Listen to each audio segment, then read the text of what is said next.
Masa Rasulullah menghadapi sakaratul maut.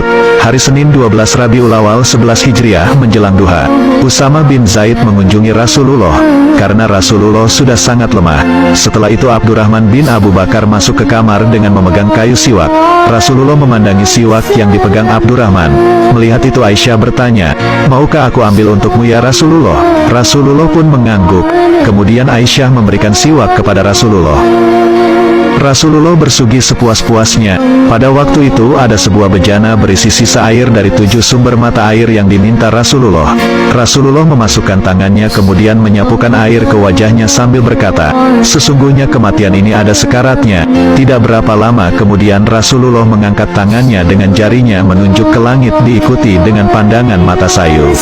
Saat itu turunlah malaikat maut untuk menunaikan perintah Allah. Dia menyamar sebagai seorang manusia. Setelah sampai di depan pintu kediaman Rasulullah, malaikat maut pun berkata, "Assalamualaikum wahai ahli rumah kenabian."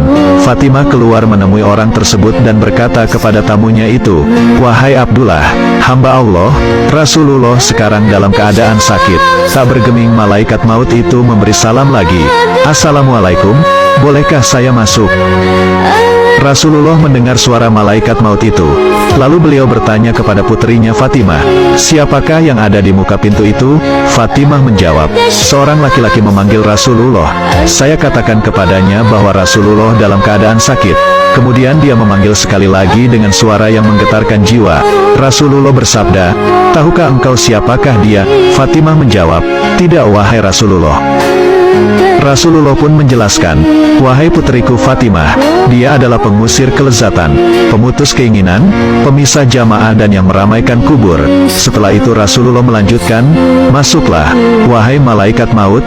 Maka masuklah malaikat maut itu sambil mengucapkan, "Assalamualaikum ya Rasulullah." Rasulullah pun menjawab, "Waalaikumsalam ya malaikat maut. Engkau datang untuk berziarah atau untuk mencabut nyawaku?" Malaikat maut menjawab, "Saya datang untuk ziarah sekaligus mencabut nyawa. Jika Tuhan izinkan akan saya lakukan. Jika tidak, saya akan pulang."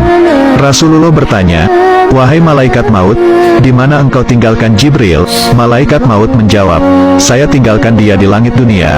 Baru saja malaikat maut selesai bicara, tiba-tiba Jibril datang lalu duduk di samping Rasulullah.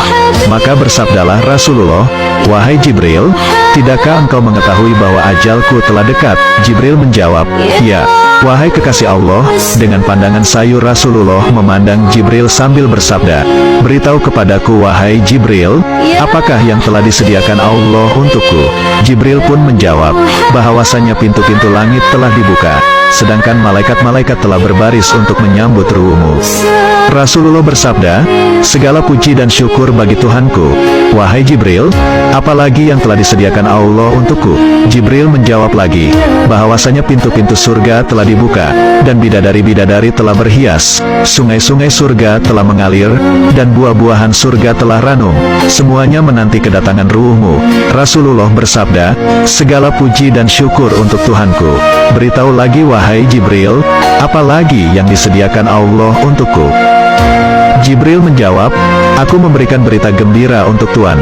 Tuhanlah yang pertama-tama diizinkan sebagai pemberi syafaat al-udma pada hari kiamat nanti." Kemudian Rasulullah bersabda, "Segala puji dan syukur aku panjatkan untuk Tuhanku. Wahai Jibril, beritahu kepadaku lagi tentang kabar yang menggembirakan aku." Jibril bertanya, "Wahai kekasih Allah, apa sebenarnya yang ingin Tuhan tanyakan?" Rasulullah menjawab, "Tentang kegelisahanku. Apakah yang akan diperoleh oleh orang-orang yang membaca Al-Quran sesudahku? Apakah yang akan diperoleh orang-orang yang berpuasa pada bulan Ramadan sesudahku? Apakah yang akan diperoleh orang-orang yang berziarah ke Baitul Haram sesudahku?" Jibril menjawab, "Saya membawa kabar gembira untuk Rasulullah.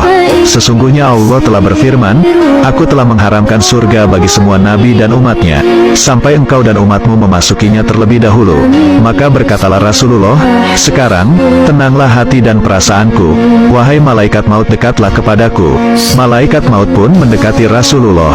Ali yang berada di samping Rasulullah bertanya, "Wahai Rasulullah, siapakah yang akan memandikan Rasulullah dan siapakah yang akan mengkafaninya?" Rasulullah menjawab, "Adapun yang memandikan aku adalah engkau wahai Ali." Sedangkan Ibnu Abbas menyiramkan airnya dan Jibril akan membawa hanut, minyak wangi, dari dalam surga. Kemudian malaikat maut pun mulai mencabut nyawa Rasulullah. Ketika